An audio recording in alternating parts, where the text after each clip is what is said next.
ಇದರ ಭಗ್ನಾವಶೇಷವು ಅವಕಾಶದಲ್ಲಿ ಸಾರಜನಕ, ಇಂಗಾಲ, ಆಮ್ಲಜನಕ ಮತ್ತು ಇನ್ನಿತರೆ ಮೂಲವಸ್ತುಗಳನ್ನು ಪಸರಿಸುತ್ತದೆ. ಈ ನಕ್ಷತ್ರವು ಅತ್ಯಧಿಕ ಶಕ್ತಿಯುಳ್ಳ ನ್ಯೂಕ್ಲಿಯರ್ ಬಾಂಬಿದ್ದಂತೆ ಯಾವಾಗಲೂ ಸಂಪೂರ್ಣ ಸ್ಫೋಟವಾಗಿ ಮಹಾನವ್ಯವಾಗುವುದು.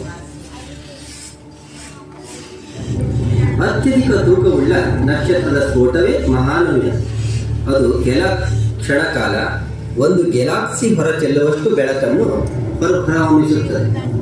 ಮಹಾಸ್ಫೋಟದ ಸಂದರ್ಭದಲ್ಲಿ ನಕ್ಷತ್ರದ ಬಾಹ್ಯ ಕವಚಗಳು ಅಂತರಿಕ್ಷದಲ್ಲಿ ಹರಡುತ್ತವೆ. ಕೇವಲ ನಕ್ಷತ್ರದ ಗರ್ಭ ಉಳಿದಿರುತ್ತದೆ. ಅದು ಸಾಂದ್ರೀಕರಣಗೊಂಡು ಕೆಲವು ಮೈಲುಗಳಷ್ಟು ವ್ಯಾಸವನ್ನು ಹೊಂದಿ ಚೆಂಡಿನಂತೆ ತಿರುಗುತ್ತದೆ. ಇದೇ ನ್ಯೂಟ್ರಾನ್ ನಕ್ಷತ್ರ.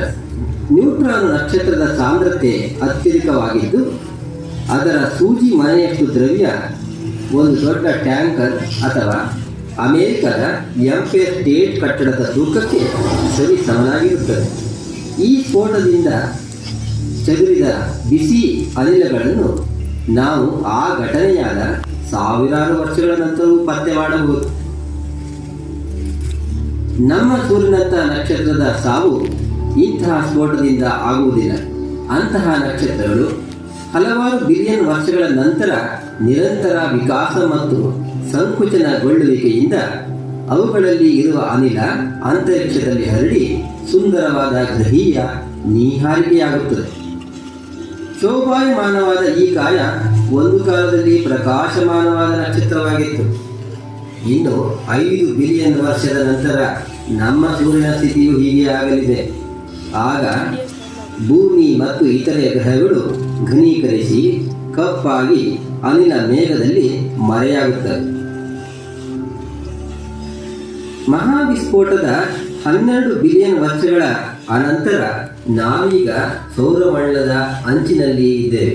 ಹಾಲು ಹಾರಿ ಆಕಾಶಗಂಗೆಯಲ್ಲಿರುವ ಅಸಂಖ್ಯ ನಕ್ಷತ್ರಗಳಲ್ಲಿ ನಮ್ಮ ಸೂರ್ಯ ಒಂದು ಸಾಧಾರಣ ತಾರೆಯಷ್ಟೇ. ನೀವೀಗ ನೋಡುತ್ತಿರುವುದು ನಮ್ಮ ಸೌರಮಂಡಲದ ಅತ್ಯಂತ ಹೊರಗ್ರಹ ಪ್ಲೂಟೋ ಮತ್ತು ಅದರ ಉಪಗ್ರಹ ಚೆರ.